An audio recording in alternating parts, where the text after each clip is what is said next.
Voilà. Donc, bonsoir à vous tous. Bonsoir.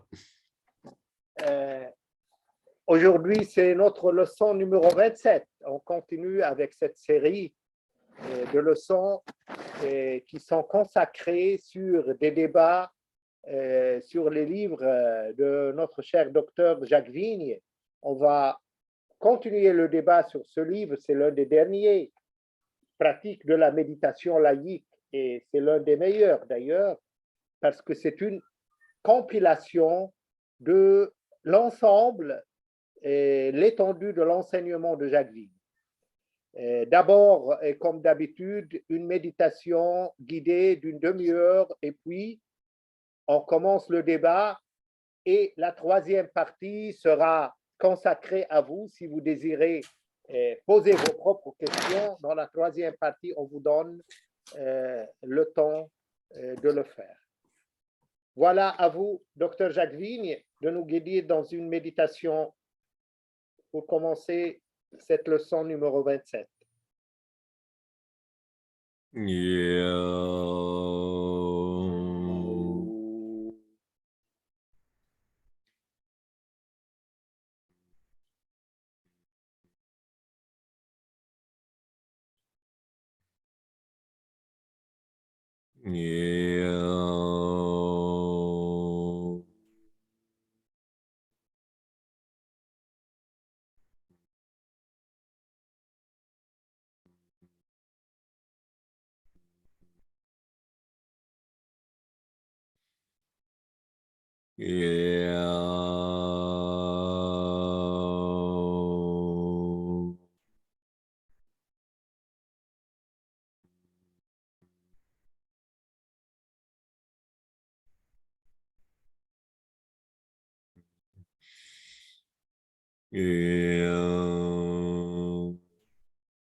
On continue un petit peu avec le home silencieux.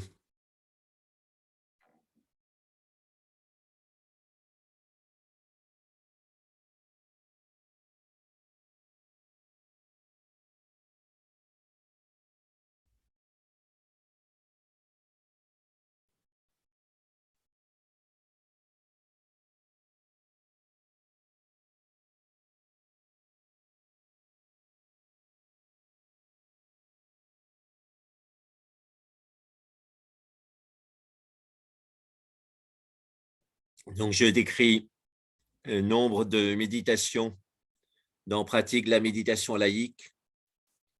Je fais toute une partie sur le souffle naturel. Mais aujourd'hui, je voudrais qu'on travaille quelque chose je fais travailler plus rarement, c'est la méditation d'étiquetage. Et donc, cette méditation d'étiquetage, il semble qu'elle soit conseillée très directement par le Bouddha. Et l'idée, c'est de comprendre qu'on a des obstacles et puis des facteurs, au contraire, qui vont dans le sens de l'éveil. Et à chaque fois qu'il y a un phénomène intérieur qui remonte en nous, être capable de lui donner un nom, soit dans la liste des obstacles, soit dans la liste des facteurs favorables au progrès. Et donc, l'idée, c'est comme c'est très difficile d'arrêter le mental d'un seul coup, on le freine à la place de bavarder sur ce qui se passe en nous. On étiquette brièvement ce qui remonte avec une dizaine, une quinzaine d'étiquettes, pas tellement plus, du style colère, avidité, joie, concentration. Voilà, donc des étiquettes positives ou négatives, doute, somnolence, ce genre d'étiquettes. Et comme ça, on sait où est-ce qu'on en est. Est-ce qu'une sensation qui commence à remonter, c'est plutôt un obstacle ou plutôt une aide? Et c'est un peu comme ranger une cuisine. On met dans les mêmes placards des plats qui se ressemblent un peu, mais qui ne sont pas pareils quand même. Mais parce que ce sont des plats, on les met dans le même placard. Et pareil, là, il y a des phénomènes intérieurs qui sont tous un peu différents les uns des autres, mais dans la mesure où ils se ressemblent. Par exemple, ils ont un dominateur commun de colère ou alors au contraire de joie. À ce moment-là, on dit juste colère ou alors juste joie. Voilà, donc on prend une posture de méditation habituelle. Rein creusé, le milieu du dos poussé un petit peu vers l'avant avec la main de lumière. Mâchoire, trapèze détendu.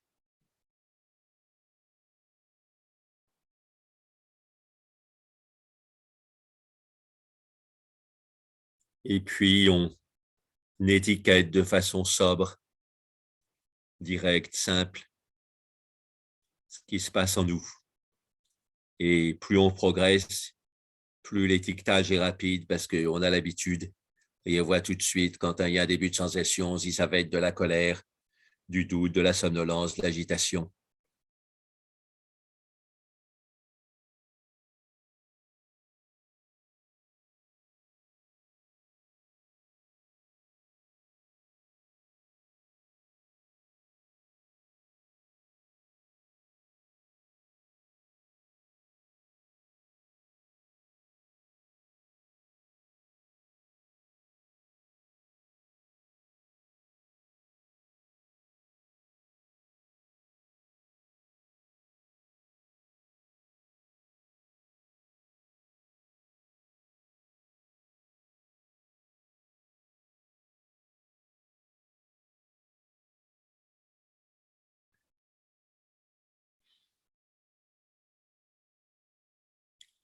Souvent, on s'aperçoit que des images ou des émotions viennent de l'extérieur, mais du moment qu'elles sont, nous, on les étiquette pour les calmer, pour prendre une distance vis-à-vis d'elles.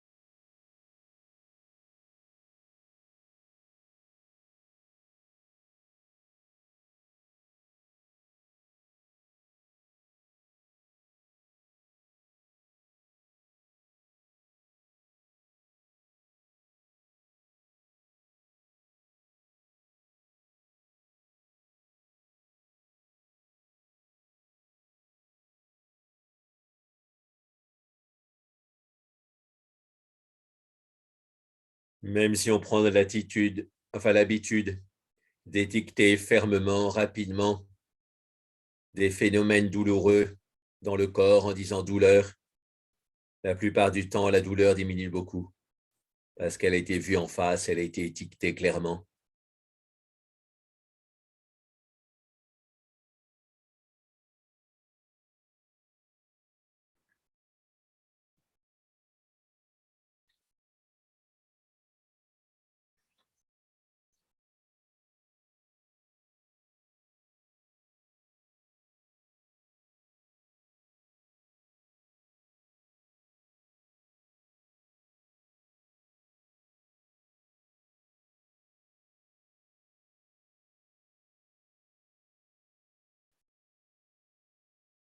Pensez à l'expression être muet de terreur.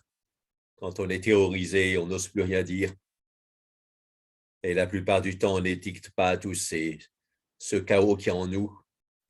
Donc, on peut dire en faisant une association libre que c'est comme si on était muet de terreur devant notre chaos intérieur. Mais si on sait l'étiqueter avec des mots simples, comme on a commencé à faire, à ce moment-là, on dit quelque chose, c'est-à-dire on n'est plus muet et on n'est plus dans la terreur. On est dans le début du contrôle au bon sens du terme.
accélérer le rythme de l'étiquetage.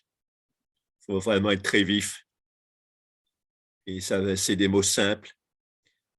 Et ce qui est très intéressant, c'est qu'on s'aperçoit que si on a 15 étiquettes, par exemple, il y en a 4 ou 5 qui reviennent 90% du temps. Ça peut être colère, avidité, peur, euh, somnolence. Voilà, donc ça donne aussi de l'humilité. On s'aperçoit qu'on a un mental de base très répétitif.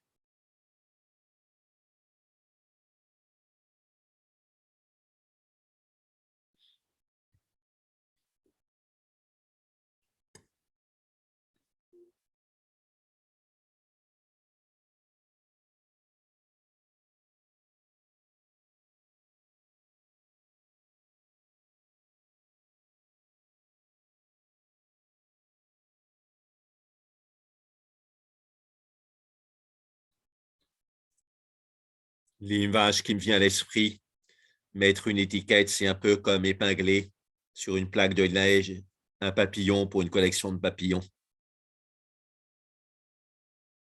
À ce moment-là, le papillon ne bouge plus. Il y a une petite étiquette en dessous. Je ne suis pas pour épingler les papillons. Je suis pour laisser tranquille, mais c'est qu'une comparaison. Étiqueter, c'est épingler. Ça calme la sensation, ça calme le phénomène intérieur.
Le souffle est libre, la posture est juste, et on réagit très rapidement à tout ce qui remonte. Les étiquettes peuvent être simplement aussi simples que douleur, chaleur, tension, mais on dit quelque chose. C'est comme dans les religions primordiales, on nomme les démons à l'intérieur, et en nommant les démons, on s'en libère en général. Donc là, en disant tension, douleur, colère, on a plus de chances de s'en libérer que si on ne dit rien. C'est une méthode qui a été beaucoup développée en Birmanie au XXe siècle, mais quand on regarde les explications, il semble bien que le Bouddha lui-même l'utilisait quand il donne des grilles de lecture, des 7 facteurs d'éveil, de l'octuple sentier, des 5 obstacles.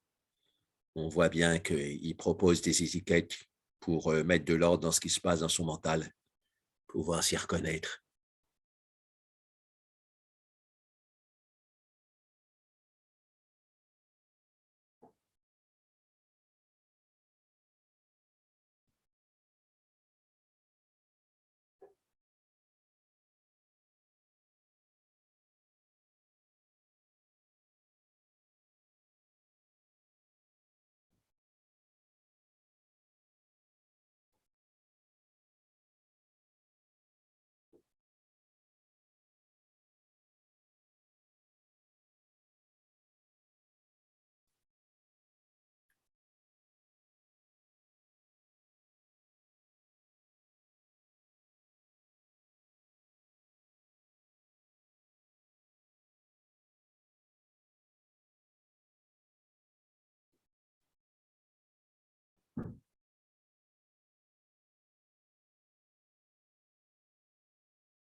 Souvenez-vous, si on est muet devant une sensation qui remonte, c'est peut-être qu'on est muet de terreur. Donc, vérifiez qu'on n'est pas dans la terreur en étant capable de donner un nom à cette sensation.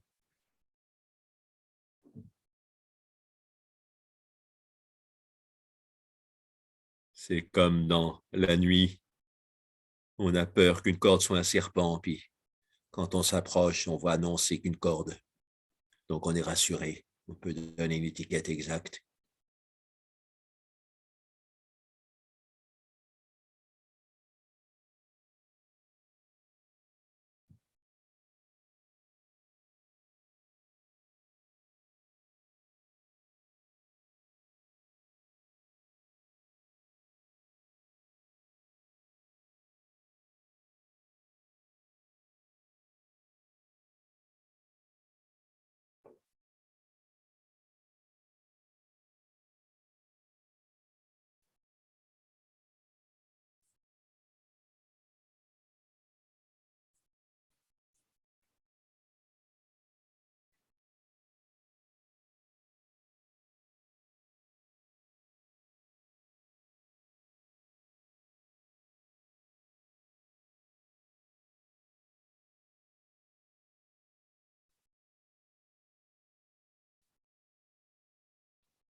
Maintenant, un second type de méditation, c'est donc sur le côté droit. Donc, je l'ai inclus dans mon livre Pratique la méditation laïque parce que c'est très logique. Le côté gauche relié au battement de cœur plus rapide dans le stress est associé à l'anxiété. Donc, si on ramène la conscience à droite, on développe l'opposé de l'anxiété, c'est-à-dire la sérénité. Et l'opposé aussi de l'égoïsme qui est associé à l'anxiété, c'est-à-dire l'altruisme. Donc, il y a une technique qu'on a déjà faite. On va recommencer par celle-là, puis ensuite, on va en faire d'autres. Sur l'inspiration, c'est comme si on aspirait, par exemple, avec une seringue ou une pipette, l'énergie autour de la zone du cœur gauche reliée à l'anxiété. Quand on est poumon plein, on sent l'énergie dans le plan médian du tronc et on retourne la seringue. Et sur l'expire, on va pousser comme une seringue où il n'y a pas d'aiguille, le liquide simplement du côté droit, vers le cœur subtil à droite. Donc, c'est un peu une méditation en accent circonflexe. On monte du cœur à gauche en bas, vers le bas du sternum et puis on repart vers le cœur subtil à droite sur l'expiration.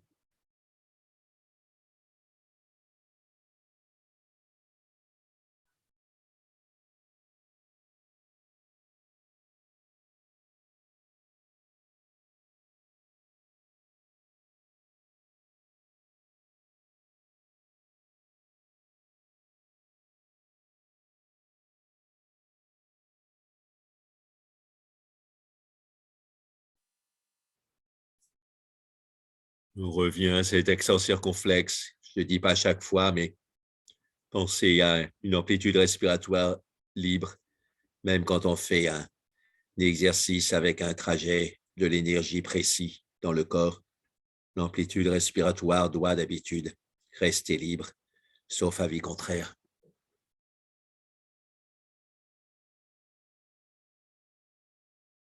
Ça fait une méditation beaucoup plus naturelle. Et si la méditation est naturelle, elle rentrera naturellement en profondeur dans notre inconscient.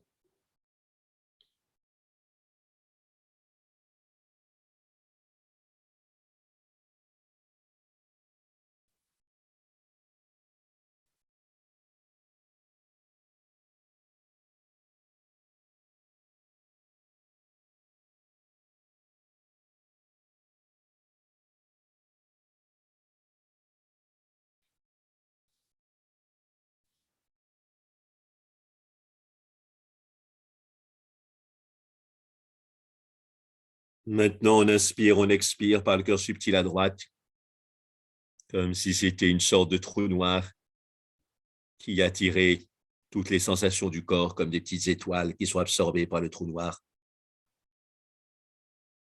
Sauf que ce trou noir, au fond, est très brillant, c'est le paradoxe.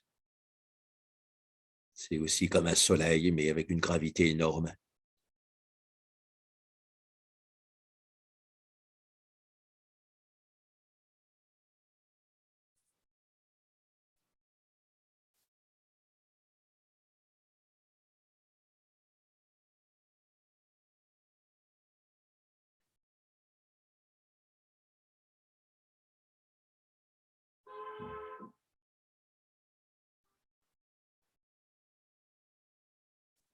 Où que soient les sensations à gauche ou à droite, elles sont absorbées par le cœur subtil à droite.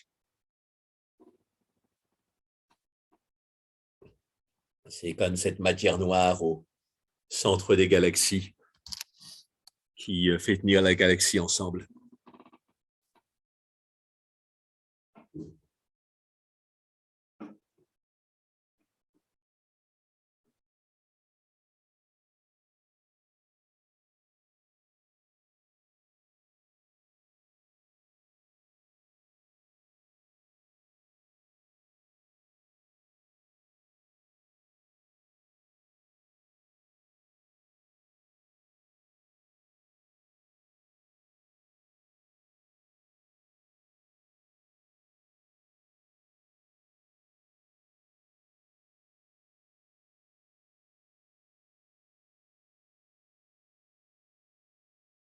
Maintenant, on va faire le sceptre d'or. On visualise un sceptre d'or dont la base serait au cœur subtil à droite et le sommet au niveau de l'œil droit. Donc, par exemple, on monte du cœur subtil à droite à l'œil droit sur l'inspire et on redescend sur l'expire. Et comme ça, c'est comme si on traçait l'image d'un sceptre d'or. Et le sceptre, hein, c'est aussi la maîtrise. On est le roi de notre propre intérieur. Si on décide d'amener l'énergie à droite, on l'amène à droite. L'énergie suit. On vient développer ce sceptre d'or, à la fois au point de vue pratique et symbolique.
Maintenant, on s'intéresse à l'oreille droite. Écouter le son du silence par l'oreille droite, c'est très apaisant. Donc, on conseille dans la tradition de se centrer pour écouter le son du silence sur l'oreille droite. Et maintenant, on relie le cœur à droite à l'oreille droite. Les deux sont apaisants. Donc, méditer sur un sceptre d'or qui relie les deux, ce sera probablement doublement apaisant.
Maintenant, une variante de la même méditation.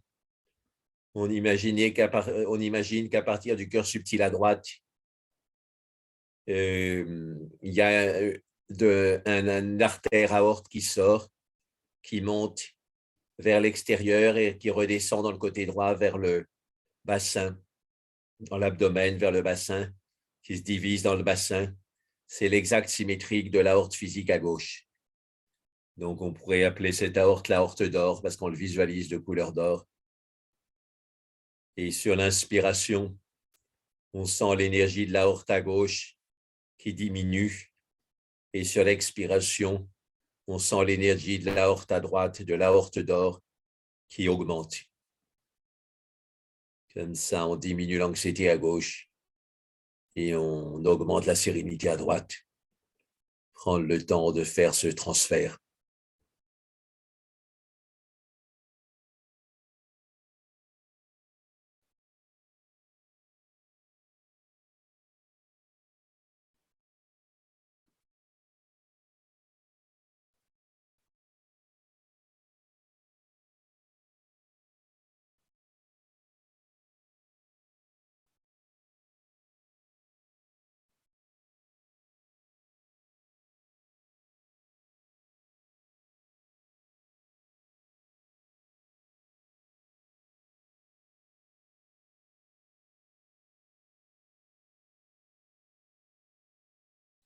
Bien envoyer l'énergie dans l'aorte d'or à droite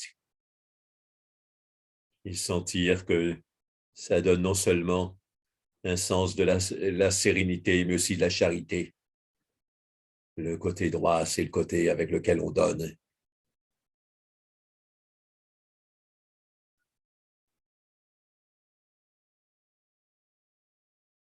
On dépasse l'émotionnel de la gauche pour aller vers l'attentionnel, vers l'attentionné. On donne avec attention à l'autre, de façon attentive et attentionnée tout à la fois.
Maintenant, on imagine que le Aum part du cœur subtil à droite et se répand dans tout le corps.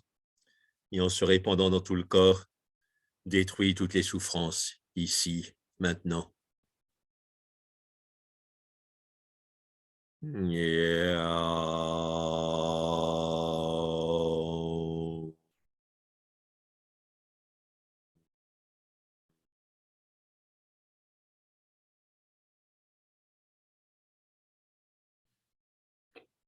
Yeah.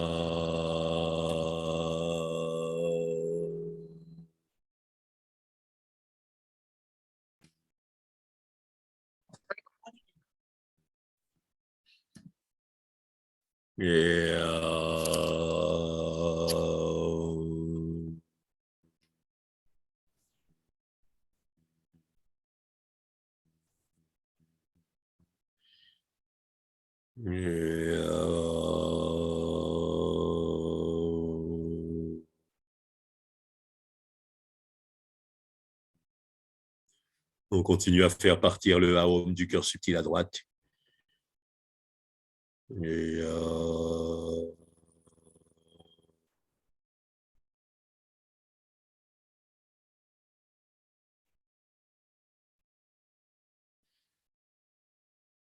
Et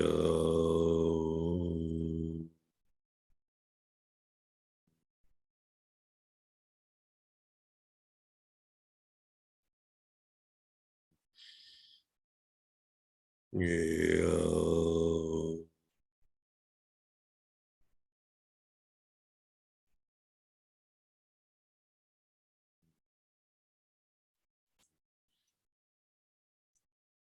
et